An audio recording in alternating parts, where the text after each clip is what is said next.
Hola, mi nombre es Yosiri Sierra Brango y hoy les vengo a hablar sobre los antecedentes históricos del constitucionalismo.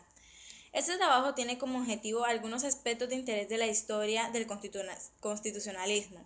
En solo una página no se puede intentar nada que va más allá de poner en evidencia la existencia de algunos principios que van a marcar la evolución hacia el concepto del que fue el constitucionalismo.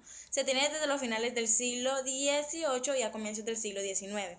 Entendido este movimiento que consagró el ideal de la Constitución escrita en un régimen de limitación del gobierno con garantía de la libertad e igualdad para todos los individuos. Nuestro propósito es volcar algunas reflexiones sobre la abolición de estas ideas en el tiempo. La necesidad del estudio del histórico del derecho. Se atribuye a Federico Carlos de Seipnik el descubrimiento de la dimensión histórica del fenómeno jurídico de afirmar que el derecho es historia, que el ordenamiento jurídico genuino de todo pueblo tiene origen histórico. Su opúsculo, publicado en 1814, de la vocación de nuestra época para la legislación y la ciencia del derecho, escribió que la conexión orgánica del derecho con modo de ser carácter del pueblo es confirmada en el transcurso del tiempo, aspecto en el que se puede compararse con el lenguaje. Lo mismo para que tampoco hay un derecho en ningún momento de pausa absoluta, ya que el derecho sigue creciendo con el pueblo, se perfecciona con él y finalmente muere y pierde su peculiaridad. El equilibrio no es estable cuando hay una alteración en la variación de las condiciones sociales, no seguida de la variación normatividad que se produce con una incongruencia que genera un desequilibrio. Esta incongruencia entre cultura normativa, la hoja de papel, es decir, de Fernando Lasalle, y la realidad social llega a un punto en que vuelve insostenible, ya que la sociedad necesita del derecho y no de letra muerta.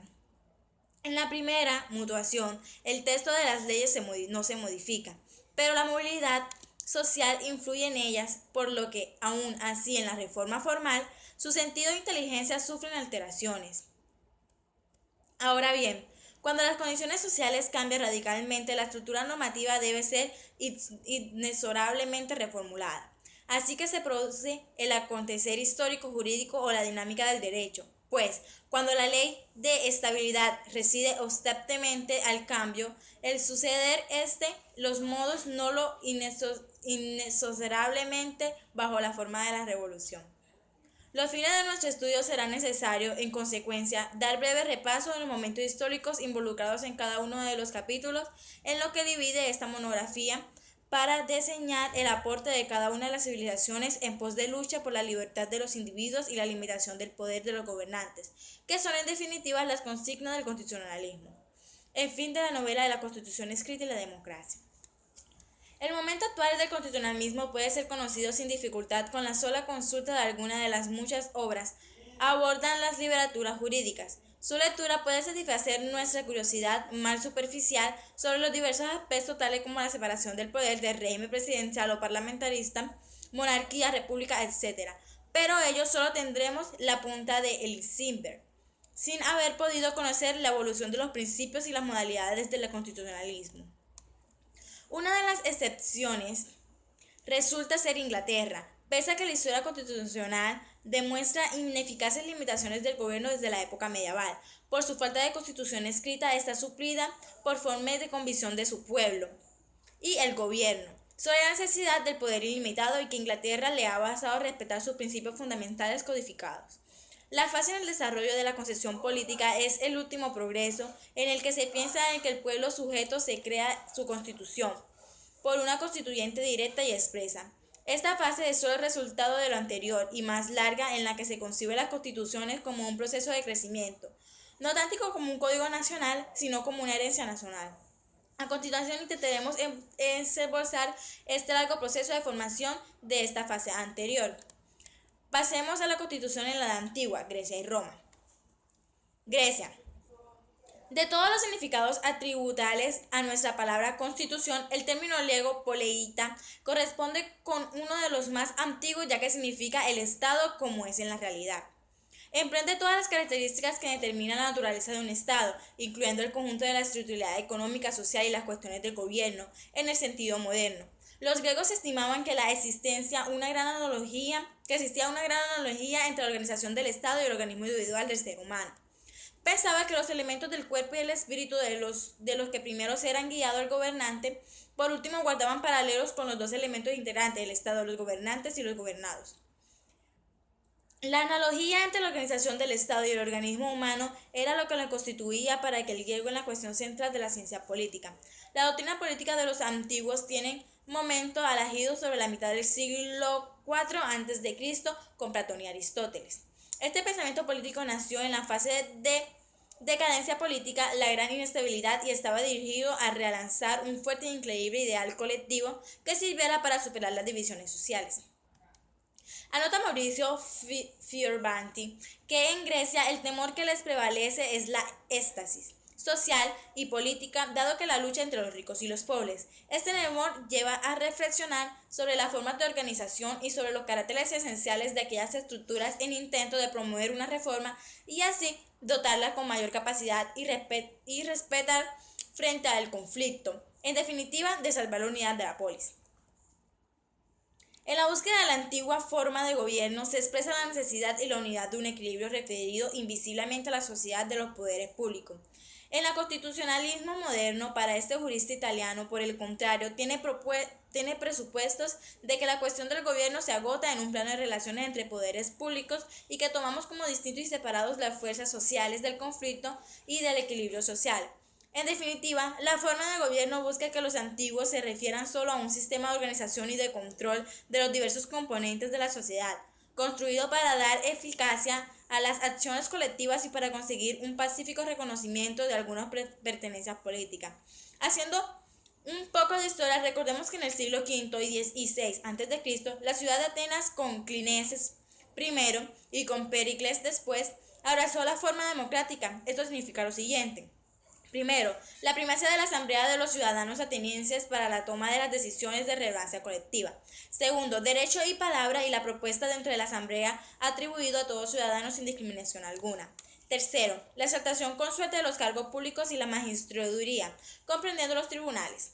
Cuarto, la alteración de los gobernantes. Quinto, la obligación de los gobernantes a rendir cuenta. Un siglo después era necesario preguntarse si el gobierno democrático era una idea de recuperar y valorar el nuevo sistema o más bien debía reconocer el rémine de la decadencia. Este concepto de crisis y replanteamiento se intentó subrayar el concepto politeia, la necesidad de penetrar en la forma de la unión política de manera en que tome la manifiesta unidad de la polis. Una de las expresiones más claras de la actitud griega respecto a las relaciones fundamentales del gobierno y el derecho se encuentra en el Político de Platón. Para él, un gobierno constitucional ha de ser siempre un gobierno débil frente a uno arbitrario, ya que las leyes bajo que lo gobierna un Estado son inferiores a la sabiduría del perfecto gobernante, primeramente debido a su rigidez.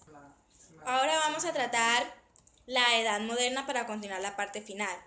Por todo lo dicho hasta aquí, se puede concluir que en la época medieval ya existía una constitución mixta. Esta constitución sirve para sostener una idea del poder monárquico limitado por las instituciones en las que se hayan representado los distintos sectores de la comunidad política. Sin embargo, la debilidad más importante del constitucionalismo medieval resulta en ser la imposibilidad de imponer, fuera la idea de la revolución, algún tipo de sanción contra el príncipe, que avanzase por sobre el derecho de los súbditos. La importancia de este periodo moderno va a estar dada por la lucha de pos de garantizar estos derechos frente a la voluntad arbitraria del monarca y la posibilidad de lograr una sanción cuando procede de este modo.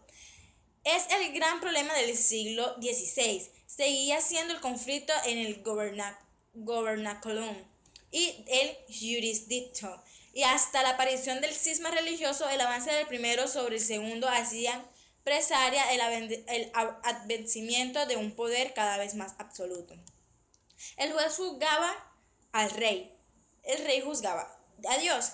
Quien pone las manos sobre el rey y las pone sobre Dios, y quien resiste al rey resiste a Dios, y maldice a la ley de las ordenanzas de Dios. Si los súbditos pecan, deben ser llevados al juicio del rey. Si el rey se les reserva hasta el juicio, le irá y la venganza será de Dios. De donde resulta que el rey en este mundo está sin ley y puede obrar bien o mal, según la plazca, pues solo hay que darle cuenta a Dios. Frente a este ataque, Tyndall, el jurídico, era sostenida por la resistencia del antiguo derecho común inglés y por el surgimiento de diferentes religiosos entre súbditos del rey, es que todos los juramentos de la corona de la Edad Media, primera obligación del príncipe, es todo en defensa de la iglesia. Su cumplimiento era transgresión de tan grave como la injusticia, y para muchos fantásticos del siglo XVI era más grave porque ponía en peligro las armas inmortales. En este desprecio, las teorías sobre la tiranía adquirieron un tinte religioso que debilitó el respeto por los gobiernos.